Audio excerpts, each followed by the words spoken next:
Bom, vamos começar então o primeiro capítulo da nossa disciplina, de transferência de calor de massa, que é o capítulo 1, que é intitulado Introdução à Transferência de Calor.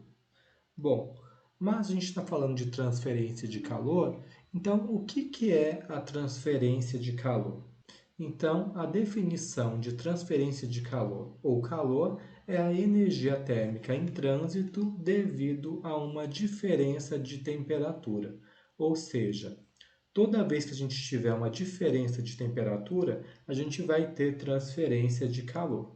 A gente está falando de temperatura, então a gente precisa também definir temperatura, né? O que é? Qual é a definição de temperatura? A temperatura é o indicador da quantidade de energia térmica disponível. Então, no nível molecular, essa temperatura ela vai estar correlacionada, ao movimento, de translação, rotação e vibração das minhas moléculas.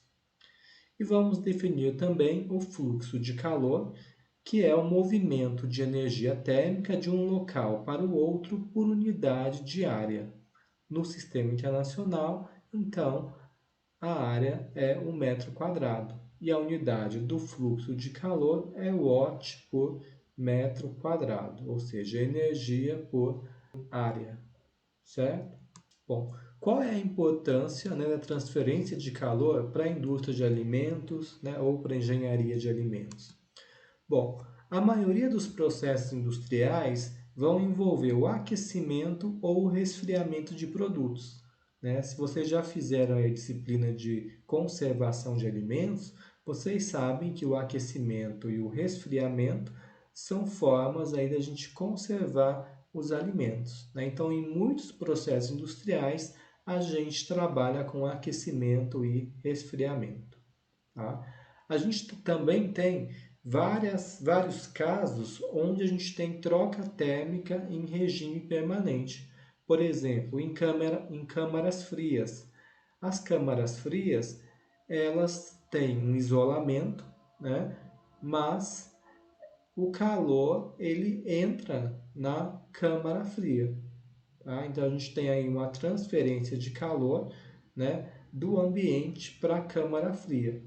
A gente também tem esse caso em tubos isolados. Então, geralmente, quando a gente tem as tubulações de vapor, elas são isoladas para evitar, para reduzir a transferência de calor, do vapor para o ambiente. Então, a gente tem ali o quê?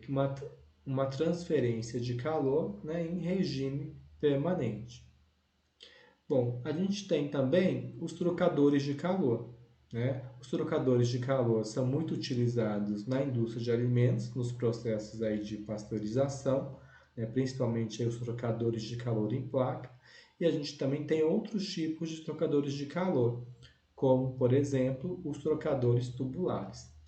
E também, a gente tem outros processos na indústria que envolvem calor, por exemplo, a destilação, condensação, evaporação, que são operações unitárias que vocês vão ver aí em operações 2 e 3. Bom, aqui a gente tem um exemplo, da importância da transferência de calor. A gente tem aqui um processo de secagem, secagem aqui de tomate. Aqui a gente tem um trocador de calor em placas, muito utilizado aí na pasteurização, de leite, sucos. E aqui a gente tem um exemplo, de um trocador de calor tubular.